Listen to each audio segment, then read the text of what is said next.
Paskah kedua yang penuh dengan berkat sudah tiba. Mari kita meluangkan waktu, merenungkan makna yang terkandung dalam Paskah sekali lagi. Judul khotbah hari ini adalah Hak untuk menjadi anak Tuhan dan Paskah. Sekarang, semua Sion di seluruh dunia merayakan Paskah dengan kudus, sesuai waktu yang ditetapkan dalam ketaatan kepada kehendak Tuhan. Hari ini adalah Paskah yang kedua. Hari ini tanggal 14 bulan yang kedua dalam kalender suci. Sebenarnya Paskah jatuh pada tanggal 14 bulan yang pertama dalam kalender suci yang sudah kita rayakan sebulan yang lalu. Anggota yang dibaptis sesudah Paskah pertama atau anggota yang belum merayakan Paskah di bulan yang pertama karena alasan yang tak terhindarkan, sedang merayakan Paskah pada bulan kedua ini. Hari ini, kita akan belajar tentang apakah arti dan makna Paskah di bulan yang kedua. Baik Paskah pada bulan pertama maupun pada bulan yang kedua mengandung janji yang sama. Tetapi di dalam hukum Taurat, Paskah pada bulan yang kedua diberikan Tuhan kepada orang yang tidak merayakan Paskah pada bulan yang pertama, supaya mereka bisa merayakan Paskah. Tuhan telah berjanji untuk membuka pintu kerajaan surga bagi semua orang yang merayakan Paskah dan memberikan mereka hidup yang kekal dan pengampunan dosa. Pada hari penghakiman terakhir, Tuhan akan menimpakan 7 malapetaka ke atas semua orang di bumi ini. Paskah menjadi tanda bagi kita untuk malapetaka melewati kita pada hari itu. Oleh karena itu, ajaran dan kesaksian tentang perayaan Paskah kedua harus ditulis di dalam Alkitab. Kita pasti menghadapi rintangan besar di jalan ke surga jika kita menambahkan atau mengurangkan sesuatu dari Alkitab sesuka hati kita, bukan? Mari kita belajar tentang asal mula Paskah kedua melalui Bilangan pasal 9. Ayat 1 kita baca. Tuhan berfirman kepada Musa di padang gurun Sinai pada bulan yang pertama tahun yang kedua sesudah mereka keluar dari tanah Mesir. Orang Israel harus merayakan Paskah pada waktunya. Dikatakan bahwa Paskah harus dinyatakan pada waktu yang ditetapkan. Ayat 3. Pada hari yang ke-14 bulan ini pada waktu senja, haruslah kamu merayakannya pada waktu yang ditetapkan. Menurut segala ketetapan dan peraturannya, haruslah kamu merayakannya. Lalu Musa menyuruh orang Israel merayakan Paskah. Maka mereka merayakan Paskah pada bulan yang pertama. Bulan yang pertama dan bulan yang kedua di sini adalah dalam kalender suci. Kalender ini bukan kalender Masehi ataupun kalender lunar. Kalender di dalam Alkitab disebut kalender suci. Mereka merayakan Paskah pada bulan yang pertama dalam kalender suci.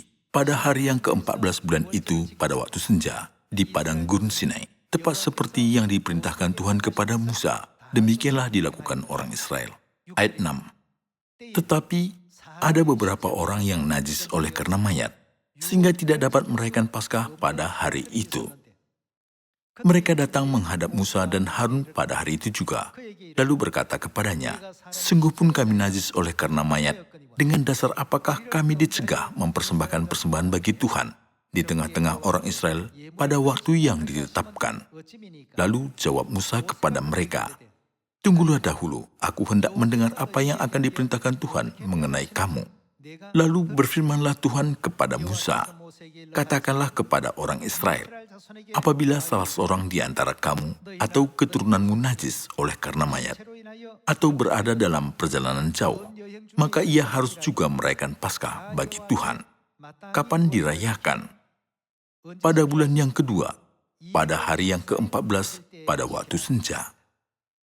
Sesuai kalender suci, Paskah adalah pada tanggal 14 bulan yang pertama. Tetapi, Tuhan memberi waktu sebulan kepada orang yang belum merayakan Paskah pada bulan yang pertama, karena keadaan yang tak terelakkan, supaya mereka bisa merayakan Paskah pada tanggal 14 bulan yang kedua. Ayat 11. Pada bulan yang kedua pada hari yang ke-14 pada waktu senja, haruslah orang-orang itu merayakannya. Beserta roti yang tidak beragi dan sayur pahit haruslah mereka memakannya. Janganlah mereka meninggalkan sebagian daripadanya sampai pagi, dan satu tulang pun tidak boleh dipatahkan mereka. Menurut segala ketetapan Paskah haruslah mereka merayakannya. Sebaliknya orang yang tidak najis dan tidak dalam perjalanan, orang yang tidak bermasalah untuk merayakan Paskah, tetapi lalai merayakan Paskah, orang itu harus dilenyapkan dari antara orang-orang sebangsanya. Kalau seseorang tidak menjadi umat Tuhan, dia tidak akan masuk ke dalam kerajaan surga, bukan? Di dalam Paskah terkandung janji Tuhan yang begitu agung. Jika kita tidak merayakan Paskah, kita tidak bisa memasuki kerajaan surga. Melalui hal ini, kita harus bersyukur dan memberikan kehormatan kepada Bapa dan Ibu Surgawi, karena membuka jalan untuk kita merayakan Paskah pada bulan kedua ini. Jika tidak ada Paskah pada bulan kedua, anggota-anggota yang datang merayakan Paskah ini pasti akan menghadapi keadaan yang malang secara rohani. Tetapi sebab Tuhan memberikan kita Paskah pada bulan kedua, kita semua bisa menjadi anak Tuhan dan umat Tuhan, dan bisa berada di dalam janji Tuhan untuk masuk ke surga. Pada waktu perjanjian lama, Paskah dirayakan dengan menyembelih domba atau kambing. Tetapi pada waktu perjanjian baru, hari itu dirayakan dengan roti dan anggur, menurut ajaran Yesus yang telah datang ke dunia ini. Berkat apa yang kita terima jika merayakan Paskah? Mengapa Tuhan menyuruh kita untuk merayakannya? Pertama, Paskah adalah tanda yang pasti untuk kita masuk ke dalam surga. Kedua, Paskah adalah tanda dan bukti bahwa kita adalah umat Tuhan. Ketiga, jika kita melakukan Paskah, mulai saat itu, Tuhan memberikan hak untuk menjadi anak Tuhan yang bisa memanggil Tuhan sebagai Bapa dan Ibu. Semua janji ini ada di dalam Paskah. Itulah sebabnya orang-orang yang tidak merayakan Paskah walaupun mengaku percaya Tuhan dan pergi ke gereja, tidak bisa menjadi umat Tuhan seperti firman Alkitab. Mereka tidak bisa menjadi anak Tuhan. Ini bukanlah perkataan kita, tetapi adalah apa yang diajarkan Alkitab. Mari kita pastikan itu melalui Alkitab sekarang. Matius pasal 26 ayat 17 kita baca. Pada hari pertama dari hari raya roti tidak beragi, datanglah murid-murid Yesus kepadanya dan berkata, "Di mana engkau kehendaki kami mempersiapkan perjamuan Paskah bagimu?" Ayat 18. Jawab Yesus, "Pergilah ke kota kepada si anu dan katakan kepadanya, pesan guru, waktuku hampir tiba. Di dalam rumahmu lah, aku mau merayakan Paskah bersama-sama dengan murid-muridku." Ayat 19 kita baca, lalu murid-muridnya melakukan seperti yang ditugaskan Yesus kepada mereka dan mempersiapkan Paskah. Pada zaman Musa, orang mempersiapkan Paskah dengan domba atau kambing. Tetapi waktu perjanjian baru, dengan apakah mempersiapkan Paskah?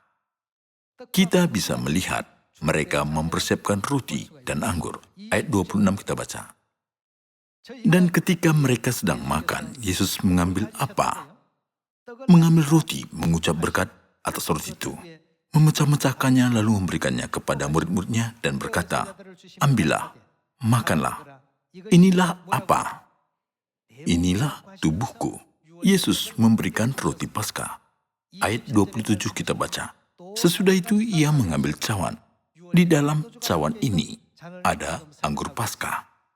Sesudah itu ia mengambil cawan, lalu memberikannya kepada mereka dan berkata apa? Berkata, "Minumlah kamu semua dari cawan ini." Yesus menyuruh kita makan roti dan minum anggur Paskah, bukan? Ayat 28 kita baca, "Sebab inilah darahku, darah perjanjian, yang ditumpahkan bagi banyak orang untuk pengampunan dosa." Di dalam perjanjian lama, pada waktu keluar dari Mesir, pada hari Paskah mereka menyembelih domba atau kambing. Dagingnya dimakan mereka, dan darahnya dibubuhkan pada tiang pintu dan ambang atas. Tetapi di dalam perjanjian baru, Yesus merayakan Paskah dan menyuruh murid-muridnya mempersiapkan Paskah dengan roti dan anggur. Yesus berkata bahwa roti Paskah adalah dagingnya, yaitu tubuhnya, dan anggur Paskah yang diisi di dalam cawan itu adalah darahnya yang ditumpahkan untuk pengampunan dosa manusia.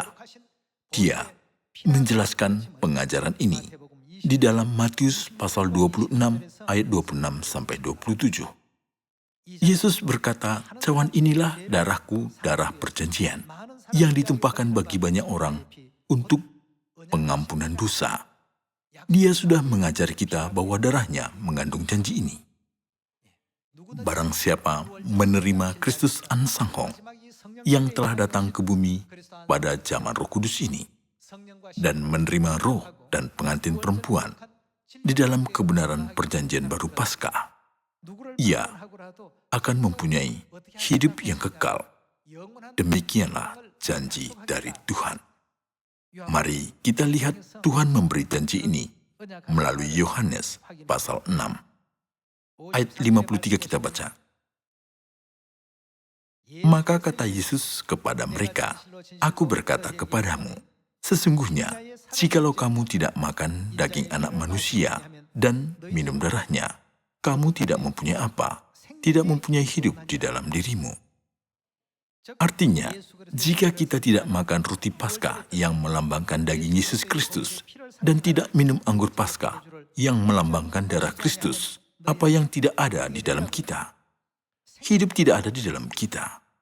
Apakah orang yang tidak mempunyai hidup di dalamnya bisa masuk ke surga? Hanya orang yang mempunyai hidup yang kekal diizinkan untuk masuk ke surga.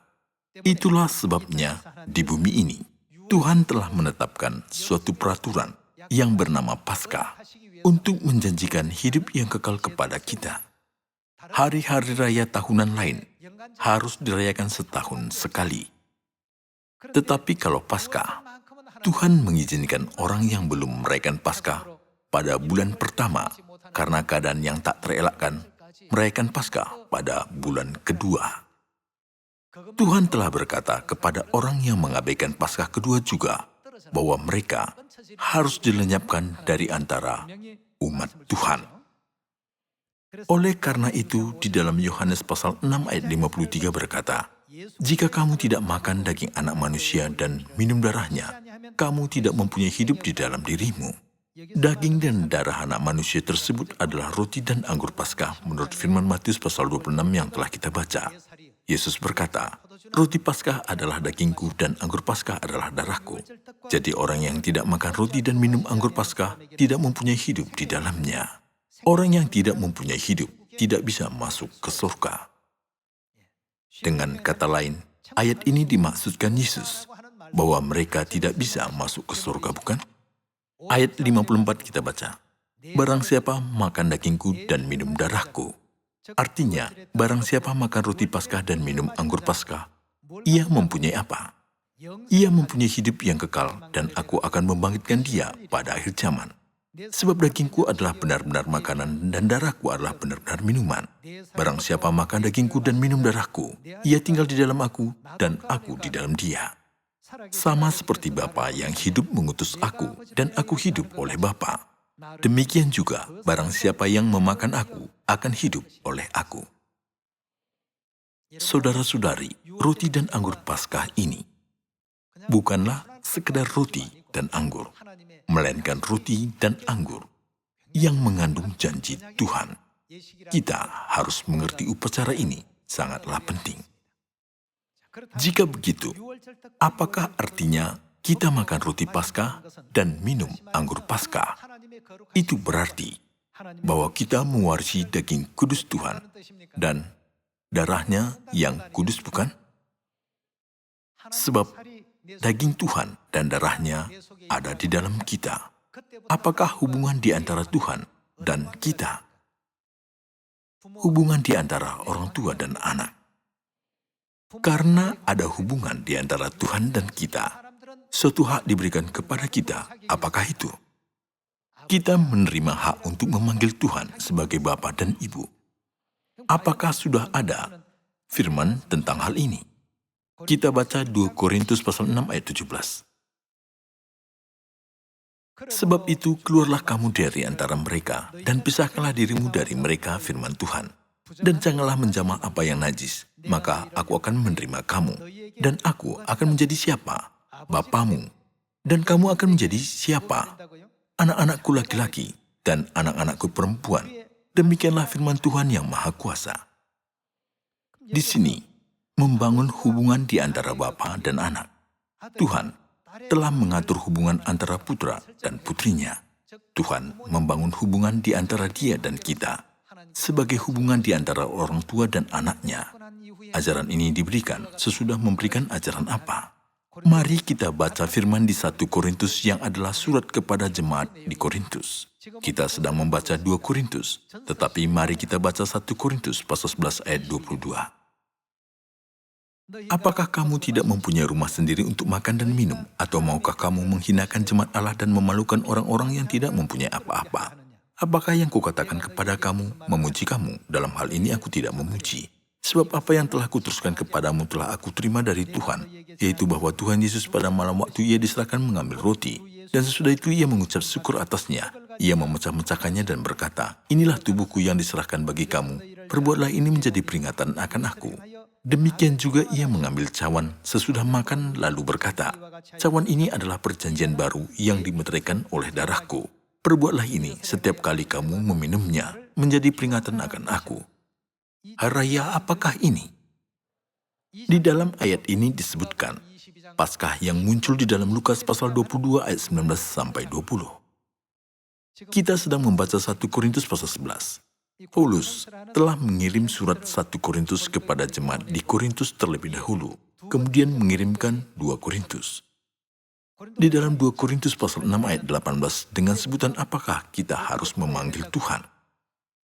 Aku akan menjadi bapamu, dan kamu akan menjadi anak-anakku laki-laki dan anak-anak perempuan. Tuhan sudah memberikan kita daging dan darahnya yang kudus. Kita mempunyai daging dan darah Kristus yang kudus di dalam diri kita. Jadi, kita menerima hak untuk memanggil Tuhan sebagai Bapa dan Ibu. Siapakah yang telah bersaksi tentang hal ini melalui kebenaran? Jika kita melihat catatan di dalam Roma, Roh Kuduslah yang bersaksi tentang hal ini. Roma pasal 8 ayat 16 kita baca. Roh itu bersaksi bersama-sama dengan roh kita, bahwa kita adalah anak-anak Allah. Dalam hubungan antara orang tua dan anak, jika mereka mewarisi daging dan darah orang tua mereka, adakah bukti yang lebih meyakinkan dari itu? Itulah bukti yang paling meyakinkan, bukan? Itulah sebabnya Tuhan telah menetapkan Paskah ini untuk memberikan apa kepada anak-anak surgawi. Tuhan sudah menetapkan hari Paskah ini untuk anak-anaknya mengambil bagian dalam daging dan darah Kristus, daging dan darah Tuhan. Mari kita baca ayat 16. Roh itu bersaksi bersama-sama dengan roh kita bahwa kita adalah anak-anak Allah. Dan jika kita adalah anak, maka kita juga adalah ahli waris. Maksudnya, orang-orang yang berhak menerima janji-janji Allah yang akan menerimanya bersama-sama dengan Kristus. Yaitu jika kita menderita bersama-sama dengan Dia, supaya kita juga dipermuliakan bersama-sama dengan Dia. Sebab aku yakin bahwa penderitaan zaman sekarang ini tidak dapat dibandingkan dengan kemuliaan yang akan dinyatakan kepada kita. Roh Kudus sudah bersaksi bahwa kita adalah anak-anak Tuhan. Apakah yang Dia gunakan untuk bersaksi tentang ini? Kita tidak bisa menjadi anak Tuhan hanya dengan berkata, sebab aku mencintai Tuhan. Tuhan adalah Bapakku dan Ibuku. Di antara saudara-saudari kita, ada seorang ibu dan seorang ayah bagi anak-anak mereka. Seandainya seorang remaja yang lewat yang tidak mewarisi daging dan darah Anda berkata kepada Anda, kamu adalah ibuku atau Anda adalah ayahku dari hari ini. Apakah Anda bisa menjadi ayah dan ibu daripada remaja itu? Walaupun seorang anak sangat menyakiti hati orang tuanya, tidak bisa memutuskan hubungan keluarga yang terikat oleh daging dan darah orang tua, bukan? Hubungan itu tidak bisa diputuskan sampai selama-lamanya, karena anak itu memiliki daging dan darah orang tuanya. Melalui perayaan apa, Tuhan memberikan kita pengakuan sebagai anak-anaknya. Melalui Paskah, Dia memberikan kita perayaan itu.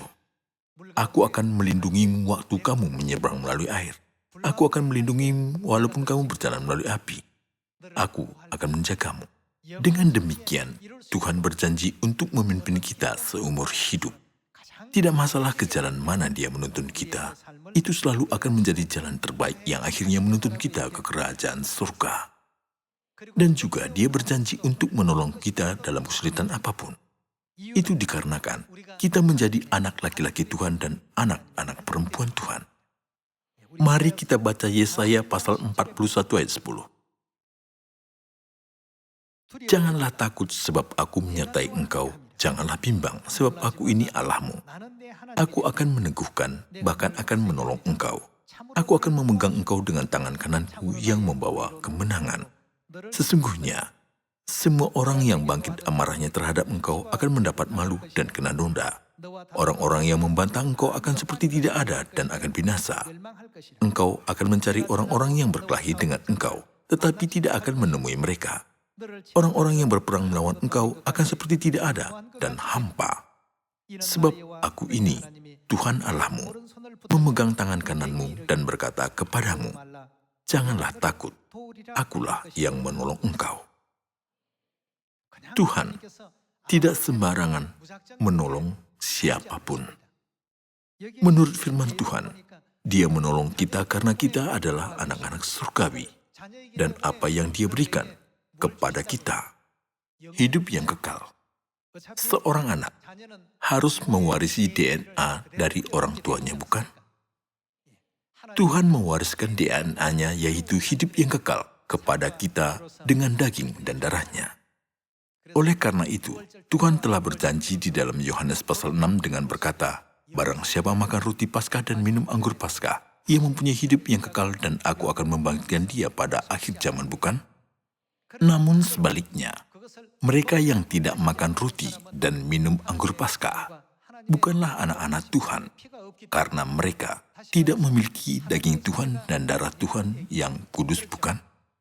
Orang itu tidak berhak untuk memanggil Tuhan sebagai Bapa dan Ibu. Walaupun mereka memanggil Tuhan Bapa, Ibu, pada akhirnya Tuhan akan memisahkan mereka. Karena di dalam mereka tidak ada daging dan darah kudus Tuhan yang diberikan melalui Paskah. Tuhan berkata kepada mereka, kamu bukan anakku. Rumah surgawi ini untuk keluarga surgawi. Jadi nyalah kamu yang bukan anakku dari sini, aku tidak pernah mengenal kamu.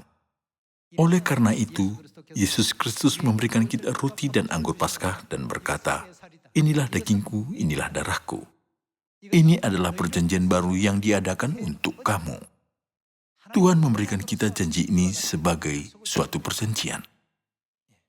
Saudara-saudari, bukankah ada perbedaan besar di antara yang sudah mengandung janji dengan yang tidak? Saya selalu memberikan contoh ini. Air yang kita gunakan untuk pembaptisan berbeda dengan air yang kita gunakan untuk membersihkan kotoran. Kita mencuci tangan, mencuci muka, dan mencuci kaki dengan air setiap hari. Tetapi, apakah air itu bisa membersihkan dosa-dosa kita? Walaupun kita membersihkan tubuh kita dengan air itu. Namun air yang kita gunakan untuk baptisan memiliki arti yang berbeda. Walaupun airnya sama, bukan? Air itu diberikan Tuhan kepada kita sebagai tanda keselamatan untuk membersihkan segala dosa dan kesalahan kita, seperti yang dituliskan di dalam 1 Petrus pasal 3, bukan?